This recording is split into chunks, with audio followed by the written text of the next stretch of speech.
ఇలా పిటిషన్ మేము వేసింది ఇలా నాగేందర్ గారు బాజాబ్తు కాంగ్రెస్ పార్టీలో చేరిండ్రు, తనని డిస్క్వాలిఫై చేసి వెంటనే ఖైరతాబాద్ లో బై ఎలక్షన్ రావాలని ఇలా మేము పిటిషన్ వేయడం జరిగింది.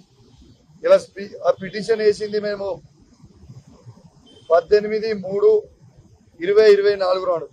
ఇలా పార్టీ మారిండు, రేవంత్ రెడ్డి గారి నాయకత్వంలో పార్టీ మారిండ్రు. ఇలా ఖచ్చితంగా తనని డిస్క్వాలిఫై చేయాలి. తనతో పాటు మొత్తము 10 మంది ఎమ్మెల్యేలు కూడా పార్టీ మారిరు, వాళ్ళందరినీ కూడా డిస్క్వాలిఫై చేయాలని మేము అడగడం జరిగింది. ఇవాళ నాగేందర్ గారిది పర్టికులర్ గా మరొక్కసారి బీజేపీ కాంగ్రెస్ పార్టీ ఒకటే అని స్పష్టంగా కనబడ్డదని చెప్పి సందర్భంగా తెలియజేస్తా ఉన్నాను.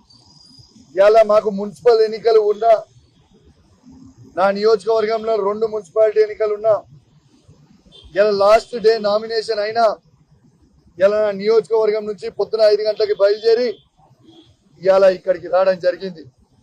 బీజేపీ వాళ్ళు కూడా పిటిషన్ వేసి మహేశ్వర్ రెడ్డి గారు హాజరు కాకుండా మాకు మరొక డేట్ ఇవ్వండి, మరియు 18 తారీఖుకి మా డేట్ ఇవ్వండి అని వాళ్ళు పిటిషన్ వేసారు.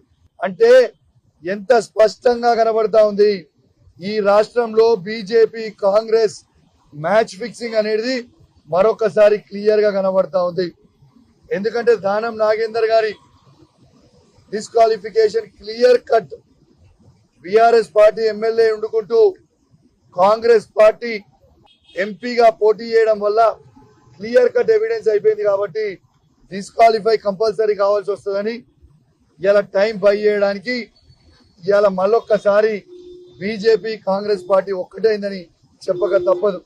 నేను నాతో పాటు మా న్యాయవాదులు ఇద్దరు మేమందరం కూడా రెడీగా ఆ డాక్యుమెంట్స్ అన్ని తీసుకొని పోయినాం లోపలికి ఇవ్వాల. కానీ మరొకసారి మీ అందరు కూడా చెప్తా ఉన్నారు, బీజేపీ కాంగ్రెస్ ఒకటే మరొకసారి స్పష్టంగా ఈ తెలంగాణ రాష్ట్రంలో ప్రూవ్ అయిందని చెప్పక తప్పదని చెప్పి ఈ సందర్భంగా మీ అందరు కూడా తెలియజేస్తా ఉన్నాను.